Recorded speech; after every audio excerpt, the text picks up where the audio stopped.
Olá, hoje eu vou falar sobre Isaías 29. Nesse capítulo falaremos sobre Jerusalém e seus inimigos.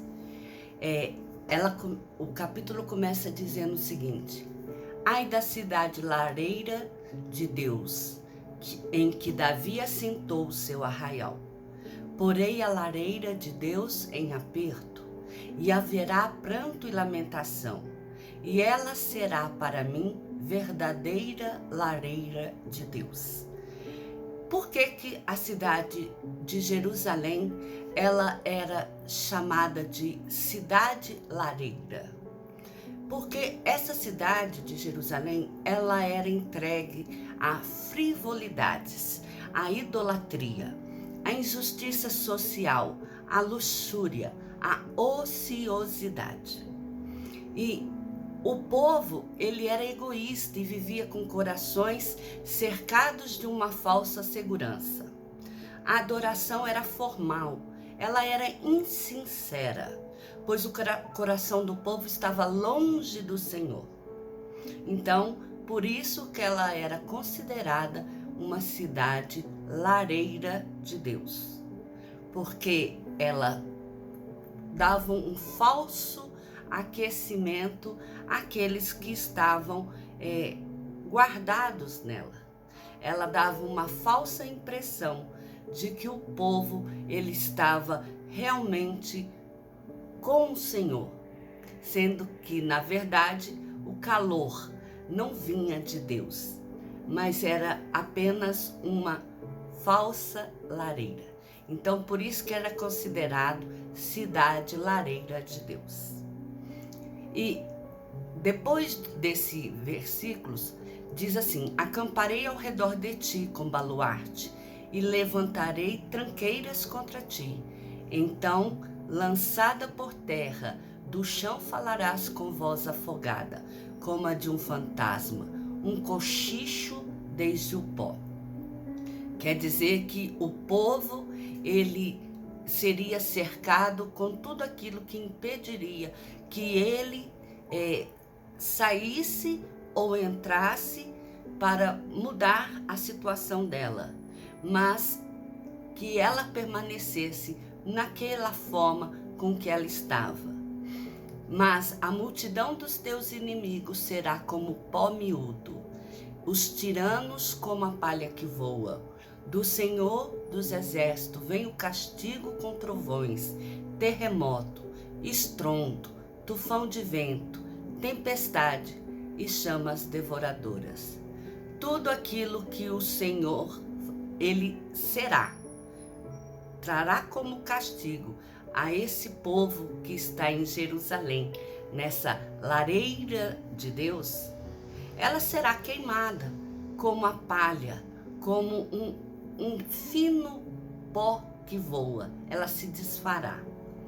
E como sonho e visão noturna será a multidão de todas as nações que hão de pelejar contra a lareira de Deus.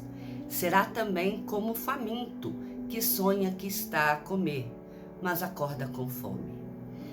Como sequioso que sonha que está a beber, mas acorda sedento. Assim será toda a multidão das nações que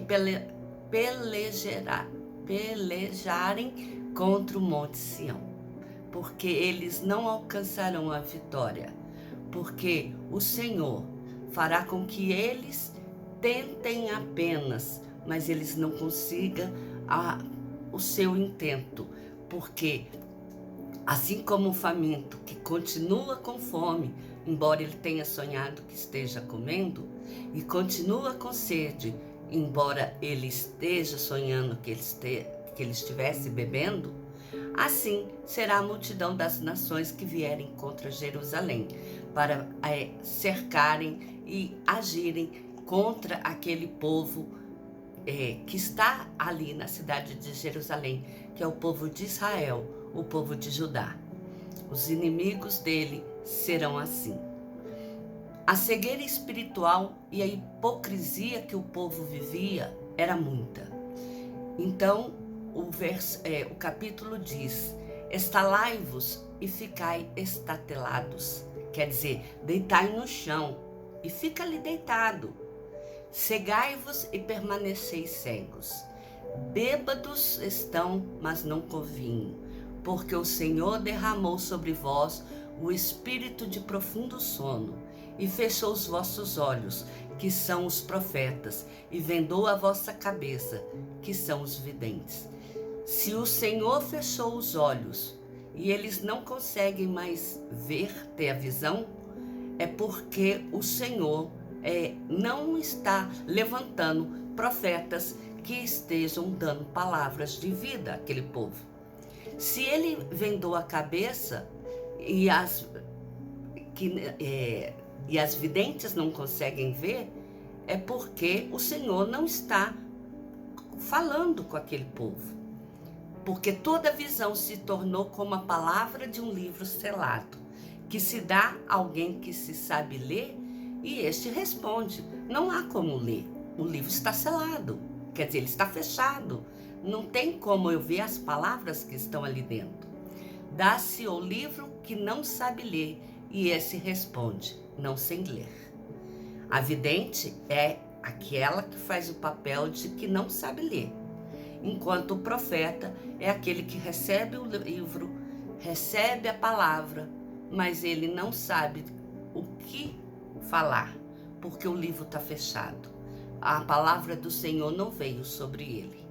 Ele tem a posição de profeta, mas não consegue exercer, porque o Senhor não tem falado através dele ou com ele.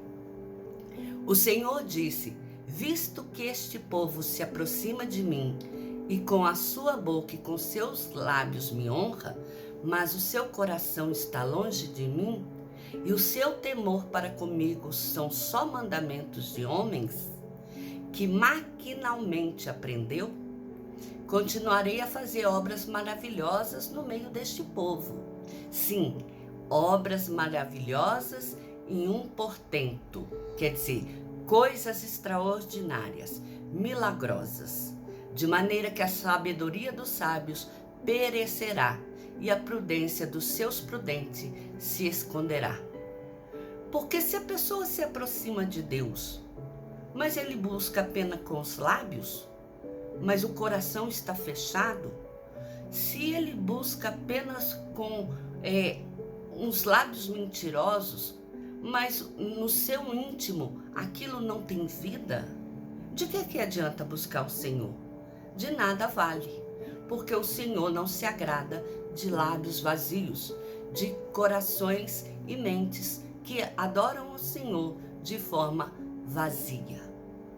Ai dos que escondem profundamente o seu propósito do Senhor, e as suas próprias obras fazem às escuras, como se o oleiro fosse igual ao barro, e a obra dissesse ao seu artífice: ele não me fez, e a coisa feita dissesse ao seu oleiro: ele não sabe nada. A pessoa às vezes faz as coisas escondidas e acha que Deus não está vendo. A pessoa às vezes faz as coisas de modo que acha que ninguém vai perceber, mas o Senhor está percebendo. Nada passa em oculto aos olhos do Senhor, porque Deus foi Ele quem nos fez, Ele sonda os nossos corações, Ele sabe aquilo que está no íntimo de cada pessoa. Então não tem como a pessoa se esconder o seu sentimento, o seu pensamento do Senhor. O Senhor sonda tudo e sonda todos. Não tem como o vaso dizer que ele não foi feito pelo oleiro, uma vez que o vaso não faz a si mesmo. Ele dependeu da sabedoria das mãos do oleiro que o fez. E o mesmo capítulo, ele vai falar também sobre a redenção de Israel. E diz assim: porventura, dentro em pouco não se levantará, não se converterá o Líbano em pomar, e um pomar não será tido por bosque? Quando isso acontecer, os surdos ouvirão as palavras do livro, e os cegos as verão. Os mansos terão regozijo, no Senhor, e os pobres entre os homens se alegrarão no Santo de Israel. Isso porque o Líbano era considerado uma terra estéril, uma terra inculta, uma terra que não tinha como ser cultivado nada, porque ela era improdutível. Mas o Senhor a tornará em um pomar. Significa que o Senhor fará do Líbano, aquela terra estéril, inculto, improdutiva, uma terra fértil, uma terra que será produtiva. Por isso que ela se tornará num pomar. E depois que se tornar num pomar, ela se tornará num bosque. Porque o pomar é uma coisa pequena que às vezes a gente costuma ter apenas no quintal da nossa casa, né? São poucas árvores, poucos frutos. Mas uma vez que ela vira um bosque, é porque aquelas árvores, elas se multiplicaram. Elas foram cultivadas de forma que ela passou a ter em abundância. Pois o tirano é reduzido a nada, o escarnecedor já não existe.